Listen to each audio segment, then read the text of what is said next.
아멘. 하나님 말씀은 열왕기상 2장 26절부터입니다.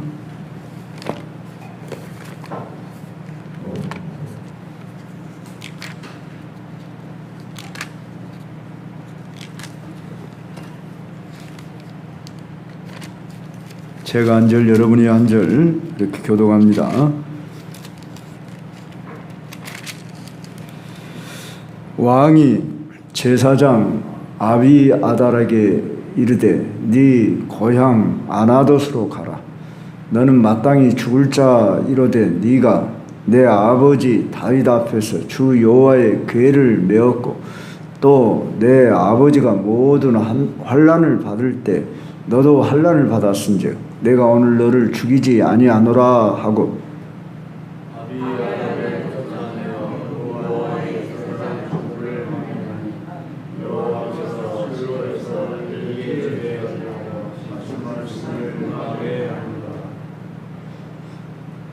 그 소문이 요압에게 들리매 그가 여호와의 장막으로 도망하여 제단 뿔을 잡으니 이는 그가 다윗을 떠나 압살롬을 따르지 아니하였으나 아도니아를 따랐음이더라. 어떤 사람이 솔로몬에게 요압이 여호와의 장막으로 도망하여 제단 곁에 있나이다. 솔로몬이 여호와의 아들 분하야를 분하야가 여호와의 장막에 이르러 그에게 이르되 왕께서 나오라 하시느니라. 그가 대답하되 아니라 내가 여기서 죽겠노라. 분하야가 돌아가서 왕께 아뢰어 이르되 요압이 이리이리 내게 대답하더이다.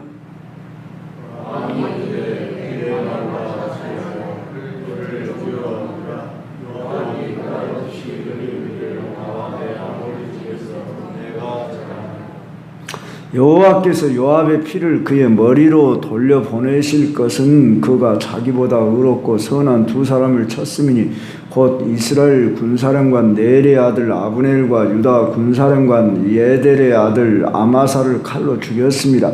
이 일을 내 아버지 다윗은 알지 못하셨나니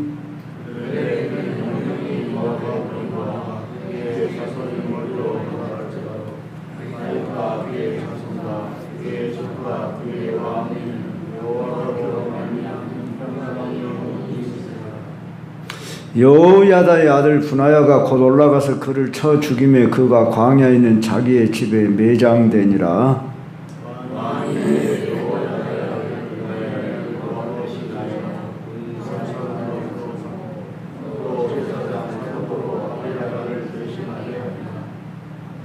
왕이 사람을 보내어 시므이를 불러서 이르되 너는 예루살렘에서 너를 위하여 집을 짓고 거기서 살고 어디든지 나가지 말라.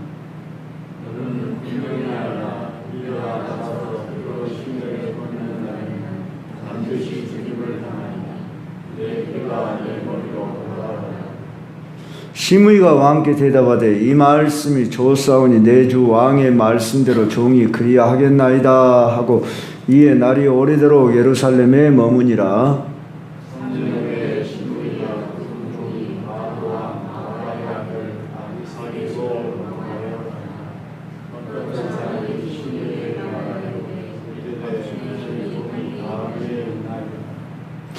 시므이가 그 종을 찾으려고 일어나 그의 나귀에 안장을 지우고 가드로 가서 아기스에게 나아가 그의 종을 가드에서 데려왔더니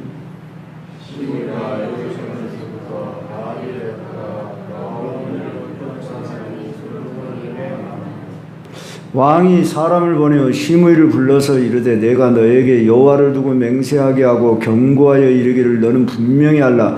네가 밖으로 나가서 어디든지 가는 날에는 죽임을 당하리라 하지 아니하였느냐. 너도 내게 말하기를 내가 들은 말씀이 좋으니이다 하였거늘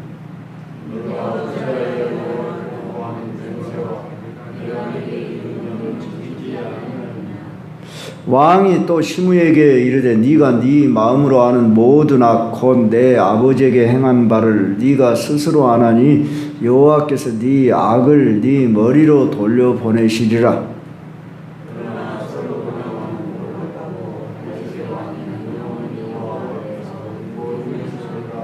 같이 여호야다의 아들 분하야에게 명령하며 그가 나가서 시므이를 치니 그가 죽은지라. 이에 나라가 솔로몬의 손에 견고하여지니라. 아멘. 오늘 봉독한 이 본문 속에 세 사람이 주된 인물로 나오는데 아비아달, 요압, 시므이입니다. 이 세 사람은 각각 직분도 환경도 상황도 다르지만 솔로몬이 즉위하고 여호야다는 추방을 당하고 아비아달은 제사장이죠. 제사장은 추방을 당하고 요압은 죽임을 당하고 시므이 역시 처형을 당합니다. 그래서 제가 제목을 이렇게 정했습니다. 아비아달의 추방 그리고 요압과 시므이의 처형이 주는 교훈이라, 이런 제목으로. 자, 그들은 환경과 시작은 달랐지만은 다윗 왕 그 시대에 다윗과의 관계 속에서 충성한 사람도 있었고, 참 누가 봐도 훌륭한 신하이기도 했지만 또 어떤 면에서는 악독한 면이 있는, 가령 이 요압 같은 경우는 두 사람을 죽였지요. 그리고 결국은 이들이 지금 다윗을 반역했던 다윗의 그 아들인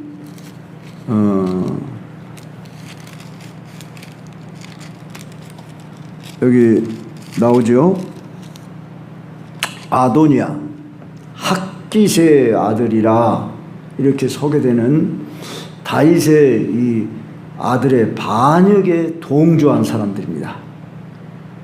이 아비아달, 요압, 시므이, 이 세 사람, 시므이는 특히 그 다윗이 압살롬으로부터 도망을 칠 때에 다윗을 저주했던 그런 사람인데, 다윗도 그때는 용서를 했었습니다. 이제 황궁에서 돌아올 때 여러분들이 어쩌다 이렇게 한 번씩 들으면, 수요일 날마다 들으면 좀 연결이 안 되는 그런 수가 있으니까 여러분들이 관심을 갖는다면 한 번씩 읽고 이렇게 오시면 더 말씀이 들어올 줄로 압니다. 자, 이 아비아달, 요압, 시므이 세 사람이 다 참 추방을 당하거나 죽임을 당하는 이런 모습 앞에서 우리가 받을 교훈이 무엇인가를 생각해 봅시다. 그럼 먼저 이 아비아달, 그는 엘리 제사장의 후손입니다. 그러니까 우리가 여기 그런 말씀이 나오죠.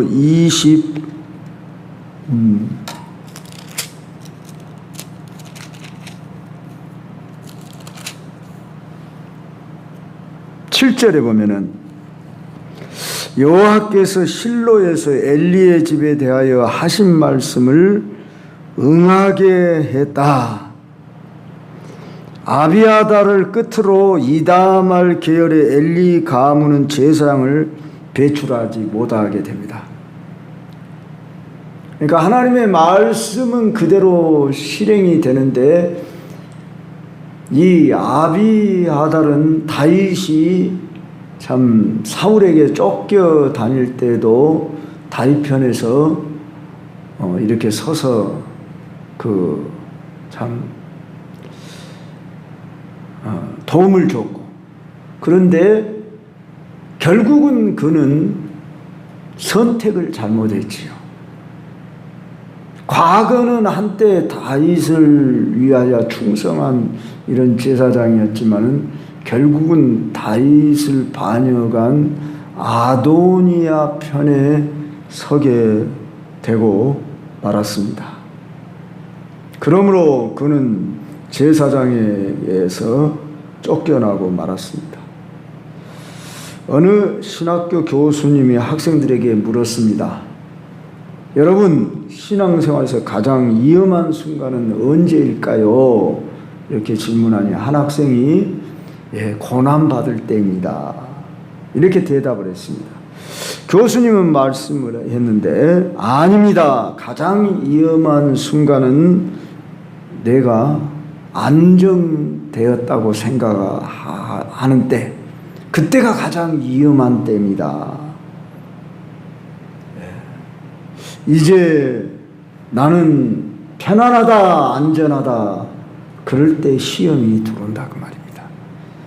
우리 신약 성경에도 그런 말이 있지요. 편안하다, 안전하다 할 때 도적이 쳐들어온다 그 말입니다.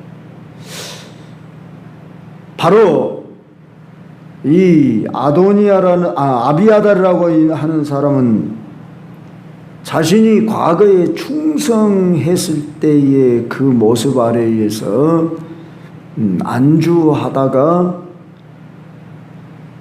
결정적인 지금이라고 하는 순간에 그는 아도니아 편에 섬으로 인해서 하나님이 이 다윗을 통해 신정국가를 이룰 때에 솔로몬을 통해 나라를 이루시겠다고 하는 것을 그들은 다 알았습니다. 그럼에도 불구하고 환경적, 인간적, 인본주의적인 생각 아래에서 아마 그랬든지 제사장으로서 자기는 차라리 중립을 지키든지 자기는 제사 드리는 대제사장으로서 거기 정치적인 일에 전혀 관여하지 않아도 상관은 없을 사람이 그는 아도니아 편에 서는 잘못된 선택을 했습니다.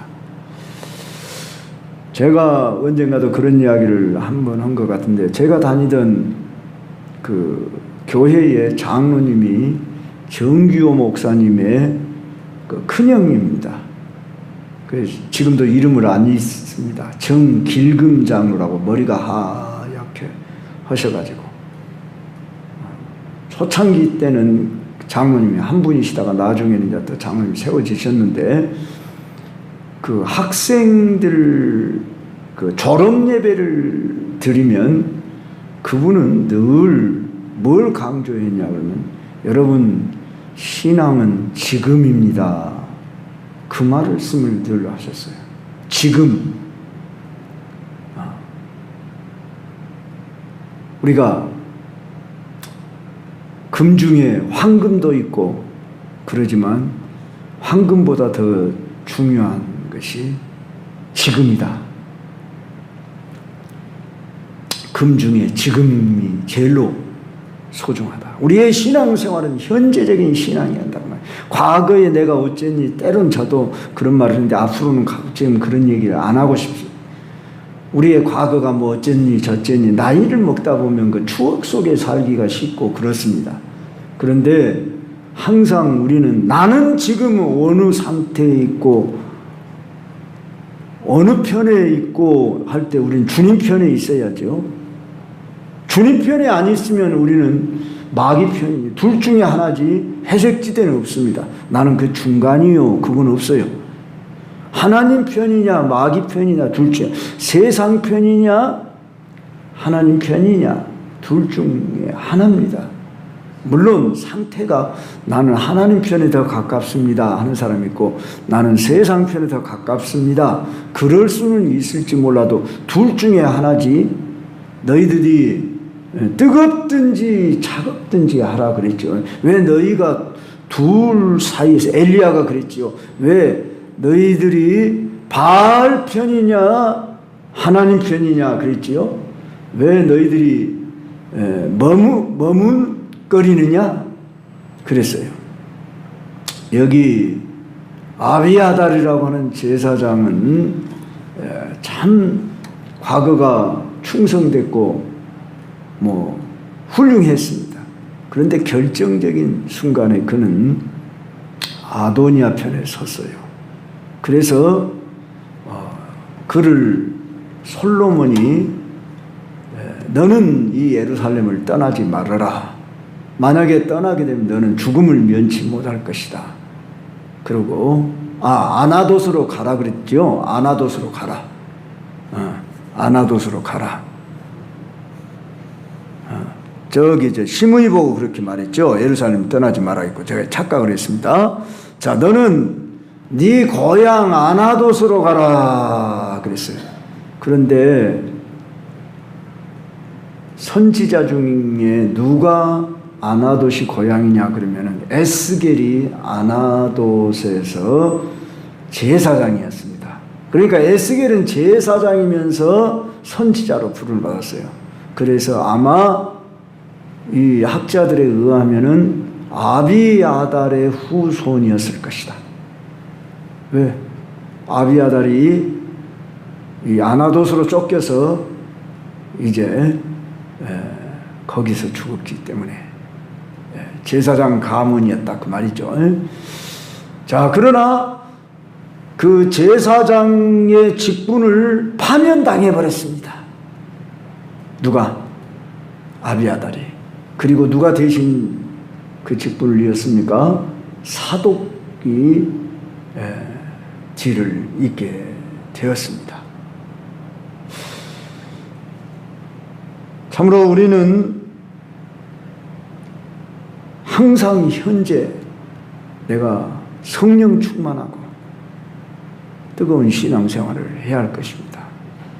제가 어제 여기 공원에서 어떤 38묵은 아들 둘을 둔 뭐 자매라고 하기는 그러고 아주머니라고 해요. 젊은 아주머니를 만났습니다.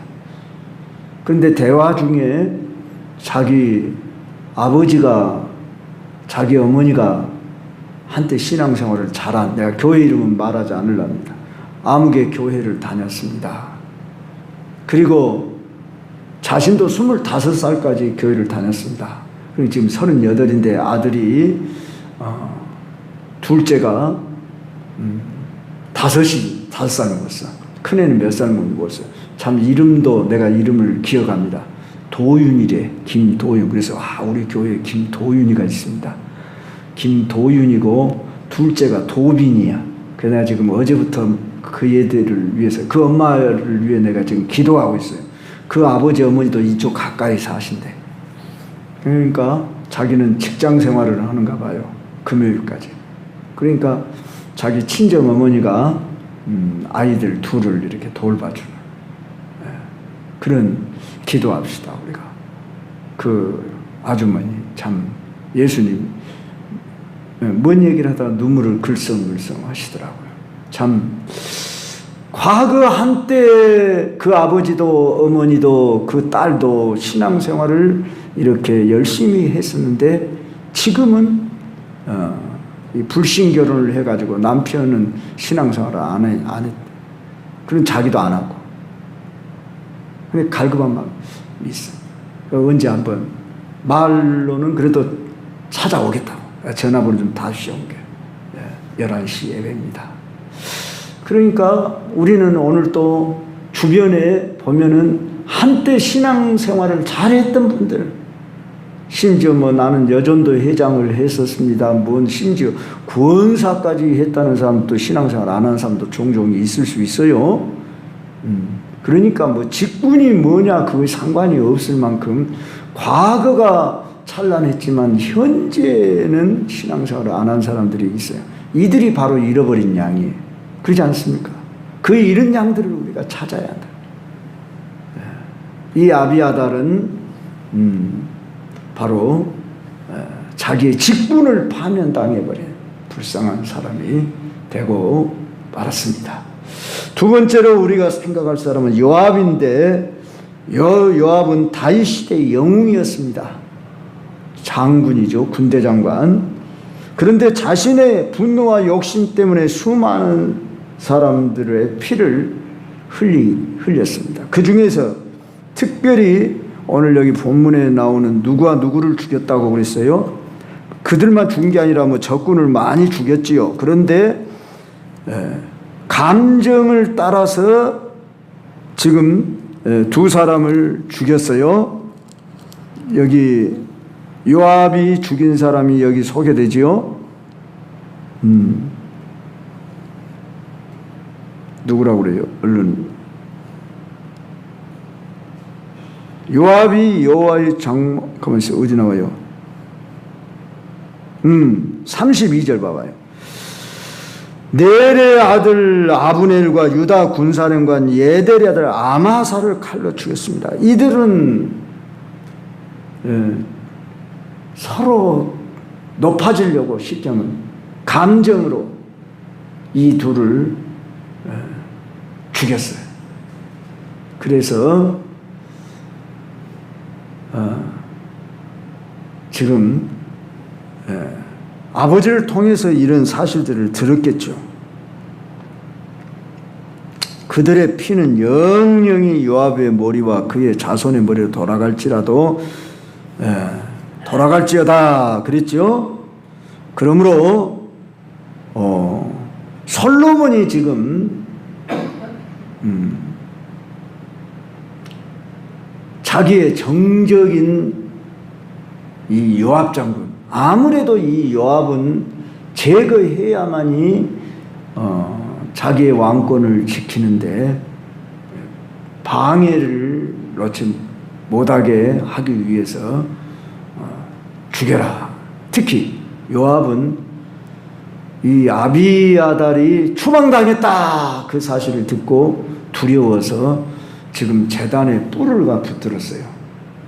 아도니아가 제단에 뿔을 붙들었을 때 어땠어요? 다윗이 또 누가? 솔로몬이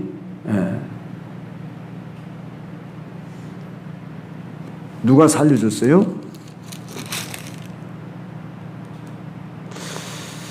살려줬죠. 솔로몬 왕이 살려줬죠. 아도니아가 솔로몬 왕을 두려워하여 지금 제단뿔을 잡고 있을 때, 자, 이 말은 무슨 뜻이냐면은 제단뿔을 잡은 자는 그 순간은 그 거룩한 성전에 지금 성막이죠. 아직까지는 건물 성전이 지어지지 않은 때이니까. 그런데 거기 제단 뿔을 번제단에 뿔을 붙들고 있을 때는 일단은 죽이지 못하도록 돼 있고, 이제 재판을 통해서 그 애가 정말로 잘못된 어떤 확실한 죄가 드러나면 그때가 죽일지라도 그 순간은 살려도록 돼 있었습니다. 그런데도 불구하고 이 솔로몬은 어떻습니까? 지금 분하야를 시켜서 이 요압을 죽여라 그러죠. 그런데 요압이 뭐라고 말하냐면 내가 죽을지언정 내가 끌려나가지 않겠다고 그렇게 하고 지금 제단뿔을 붙들고 있다 이 말을 하니까 요압의 말대로 그를 쳐 죽여라. 그러고 분하야를 보냈어요. 그래서 분하야로 하여금 요압 장수를 쳐 죽였습니다. 그러면 솔로몬 좀 너무한 거 아니냐? 우리가 인간적으로 생각하면 충분히 그런 생각이 들어올 수 있습니다. 그렇지만 왜 그렇게 단호하게 솔로몬이 이 요압을 쳐 죽일 수밖에 없었을까? 그럴 때에 솔로몬은 이 요압의 죄가 확실히 드러난 죄라는 것을 인정하고 또 누구 편에 서서 대적을 했습니까? 반역자 아도니아 편에 서서 솔로몬을 다윗을 대적하고 솔로몬을 대적한 거죠. 궁극적으로 솔로몬을 대적한 거죠. 그랬을 때에 바로 이 자를 살려두면 안 되겠다 하고 책임을 물어서 지금 죽였습니다. 그가 내가 여기서 죽겠노라 그러니까 그의 말과 같이 하여 그를 죽여 묻어라. 요압이 까닭없이 흘린 피를 나와 내 아버지의 집에서 네가 제하리라. 그러고 이제 요압을 죽였습니다. 요압은 회개 없는 자의 최후의 모습을 우리에게 보여줍니다. 그가 제단 뿔만 붙들었지 회개하는 모습이 아니었습니다. 즉, 이 제단 뿔을 붙든다, 이것은 모양만 취한다 그런 말입니다. 오늘 내가 그리스도인이라고 하는, 교회 다닌다고 하는 그 모양만 가지고 내가 구원 얻으려고 하면 안 된다 그런 말입니다. 어떤 사람이 술에 취해 교통사고를 냈습니다.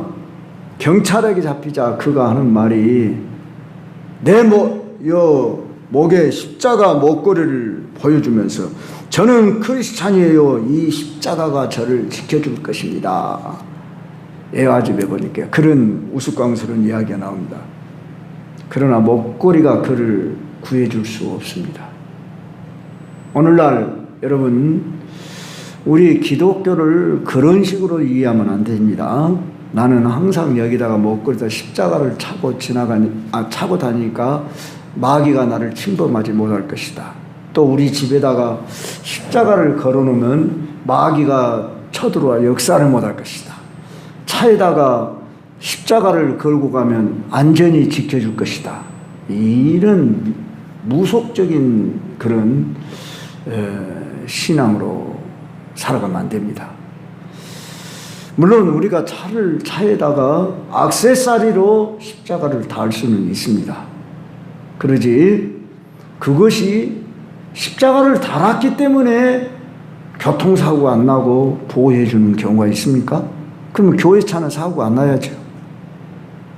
심지어 제가 첫 목회를 하던 곳이 영암 군서면에 그 월출산 밑에 거기 교회에 제가 첫 목회를 하러 갔는데 그 장로님이 시무장로는 한 분이고 은퇴한 장로님이 한 분이 아버지고 그 시무장로님은 큰아드님이시고 근데 그분이 차 여기 이제 앞에 앞면에다가 그때 당시에 지금 1990년도에 갔으니까 몇 년 됐어요? 45년 전 이야기네요. 자그마치 빨간색으로 십자가 해갖고 동그라미 이렇게 탁 해갖고 그 마크를 갖다 달고 그때 당시는 그 봉고차에다가 교회 이름 다 붙이고 다녔어요. 또는 막 십자가를 막 붙이고 다니고 너무 좀 그 강렬한 인상이 지금도 기억이 되는데요. 그래서 저는 얼마나 젊은 나이에 갔겠습니까? 제가 33인가 4인가 계산해보면 나오겠죠. 그래서 거기 가서 막 운전을 배워서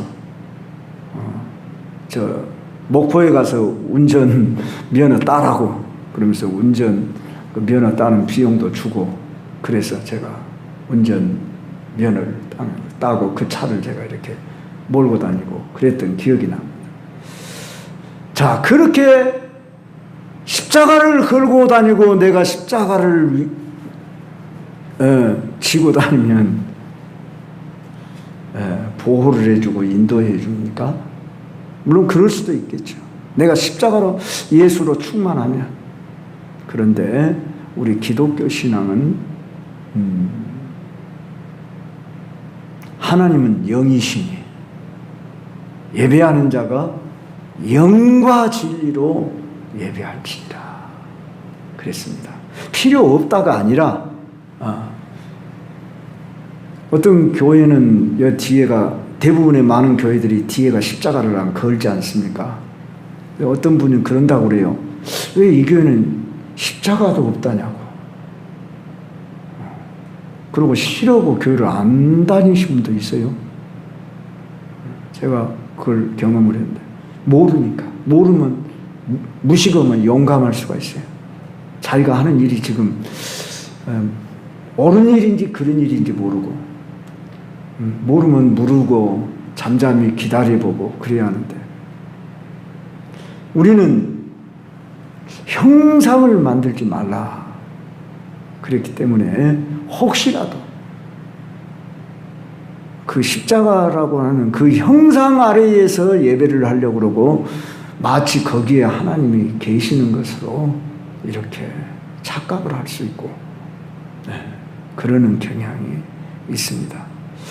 여러분 여기 우강대상 올라오는 거 너무 어려워하지 마십시오. 이 우강대상은 말씀 전하는 강단이지 여기는 또 높은 장소가 아닙니다. 그러므로 여러분들이 잘못하면 우리가 좀 그런 식으로 이해하는 경우들이 있을 수 있습니다. 그래서 편리를 따라 높은 곳에서 말씀을 전하면 다 회중이 보기 좋으니까. 그래서 제가 초창기는 수요일 밤은 여기 밑에서 제가 인도를 하고 싶어서 한때 했던 기억이 있습니다. 우리는 어느 장소냐? 되게 붕괴 때를 여러분 보시면 알지만 붕사들이 주로 밑에 내려와서 돌아다니면서 이렇게 마이크 잡고 또는 요새는 여기다 걸고 하지 않습니까? 그러니까 우리는 이거 잘못하면은 우리는 형식이 그냥 실제 그 알맹이를 대신해 버릴 수가 있다 그 말입니다. 우리는 물론 형식을 무시할 수는 없습니다. 그런데 여기 지금 요압은 자기 자신이 율법에 도리는 잘 알고 있었습니다. 자기가 살고 싶어서 이 제단 뿔을 붙들고라도 내가 모면해 보련다 그러고 제단 뿔을 붙들었다는 말이에요. 근데 진정으로 그가 무릎을 꿇고 내가 잘못했다 회개를 함이 차라리 사는 길이었지 않겠습니까? 그런데 그는 제단 뿔만 붙들었지 진정한 회개를 하지 못했기 때문에 바로 죽음을 면치 못하는 사람이 되고 말았습니다. 우리는 돌이켜야 할 죄가 있다면 늦기 전에 회개할 수 있기를 바랍니다. 마지막으로 우리가 생각해 볼 사람이 시므인데 이 사람은 은혜를 값싸게 여긴 그런 사람으로 최후를 맞이해야만 했습니다. 솔로몬은 시므에게 은혜를 베풀었습니다. 너는 예루살렘을 떠나지 말아라. 그리고 가택연금 상태로 그래도 당장은 죽이지를 않았습니다. 그러면서 너는 반드시 이 예루살렘을 떠나게 되면은 죽임을 당한다. 그랬는데 3년이 지났지요.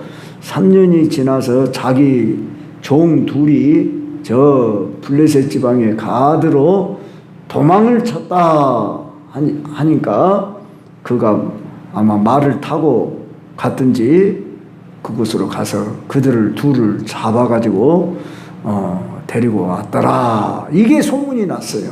자, 그는 분명히 솔로몬 왕과 약속을 맺었습니다. 내가 그렇게 하겠습니다. 예루살렘 떠나지 않겠습니다. 그럼 왜 예루살렘을 떠나지 말라고 했을까? 학자들에 의하면은 이 시므이는 사울가입니다. 사울의 후손이에요. 사울 집안의 사람이에요. 그런데 이 시므이는 아마 나이도 많이 먹었을 것이고 뭐 솔로몬을 대적해서 뭘 어떤 정치적인 어떤 수완을 발휘하기는 어떤 이미 나이가 상당히 들었을 것이다. 이렇게 보아지는 것입니다. 그런데 그는 재산에 그 자기의 땅들이 예루살렘을 넘어선 그리 시냇가를 너는 넘지 말아라 그랬죠. 그런데 그는 남서쪽으로 가드 지방이 예루살렘에서 약 40km 된답니다. 40km면 상당히 먼 거리죠. 그런데 거기까지 가서 자기의 종을 데리고 얼마든지 뭐 인간적으로 생각하면 이해가 갈는지 모르지만은 그것이 이유가 될 수가 없습니다. 솔로몬과 약속을 했잖아요. 네가 이 예루살렘을 한 발짝이라도 떠나게 되면 너는 죽음을 면치 못할 것이다. 시므이는 그 은혜의 약속을 가볍게 여기고 자기 뜻대로 경계를 넘어가 결국 생명을 잃게 됩니다. 분하야가 가서 시므이를 쳐 죽였습니다. 무엇입니까? 시므이는 솔로몬이 베푼 그 은혜의 울타리를 벗어나서 자기 욕심을 쫓다 멸망한 사람입니다. 오늘 저와 여러분은 하나님의 은혜를 입어서 이렇게 살아가는 사람들입니다. 우리가 은혜 입었다는 말은 예수 그리스도 안에 긍휼의 은총을 입었다 그 말입니다. 그러므로 우리는 그리스도 안에 거하는 삶을 살아야 합니다. 너희가 내 안에 거하고 내 말이 너희 안에 거하면 무엇인지 원하는 대로 거하라. 나는 포도나무에 너희는 가지니 가지가 포도나무에 붙어 있으면 스스로 과실을 많이 맺느니라. 주 안에 있는 삶, 은혜를 잊지 않는 삶. 여러분, 천하 없어도 나는 그리스도를 떠나서는 살 수 없습니다. 그리스도 없이는 나는 살 수 없습니다. 환경이 어렵고 상황이 힘들어도 나는 주를 떠나 살 수 없습니다. 주 안에 여러분 붙어 있어야 합니다. 어떠한 시련이 고난이 환경이 어려움이 와도 나는 주를 떠날 수 없어요. 변치 않는 삶.